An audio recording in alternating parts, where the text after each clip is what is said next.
প্রকৃত আশিকে রাসূলেরা।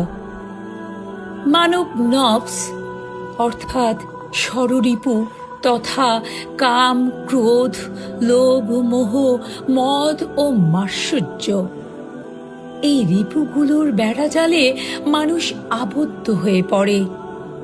এই রিপুগুলো মানব আত্মাকে অন্ধ করে দেয়, বধির করে দেয়, জাগতিক মোহে আচ্ছন্ন করে দেয়।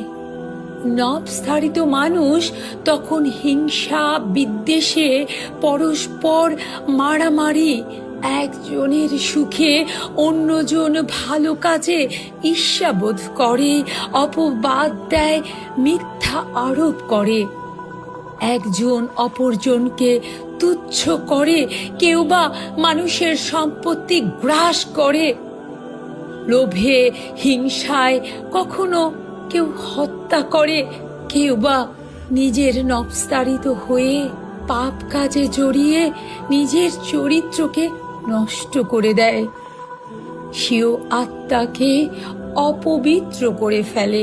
কিন্তু আল্লাহর মনোনীত মহামানবগণ রিপুর দাসত্বে আবদ্ধ নন।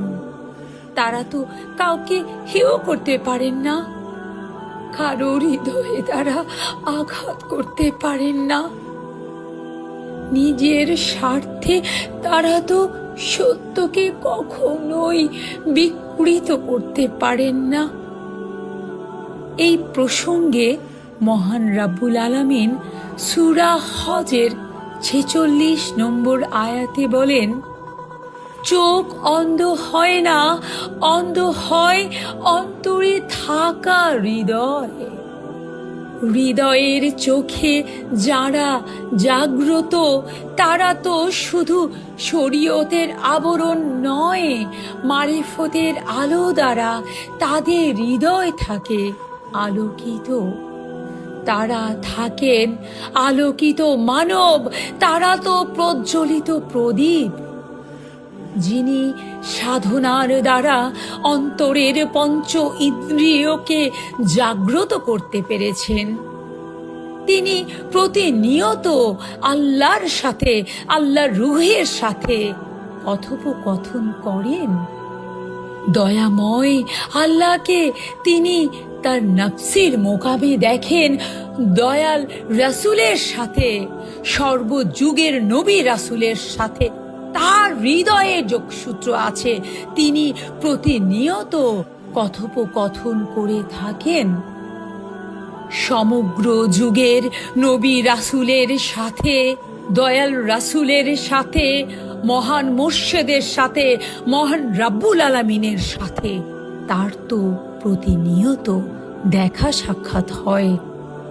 তিনি তো তাদের নির্দেশ মোতাবেক চলেন, কারণ তাদেরকে তিনি দেখেন, তাদের ভাষা তিনি শোনেন, তাদের মন মর্জি তিনি বোঝেন। তার কালবে তো প্রতিনিয়ত ইলহাম আসতে থাকে। তারা বাহ্যত মানুষ হলেও তাদের হৃদয়ে তো স্বয়ং আল্লাহর বাস। যেই কারণে হযরত আলী বলেছিলেন, এ কোরআন মৃত, আমি সবাক জীবন্ত কোরআন।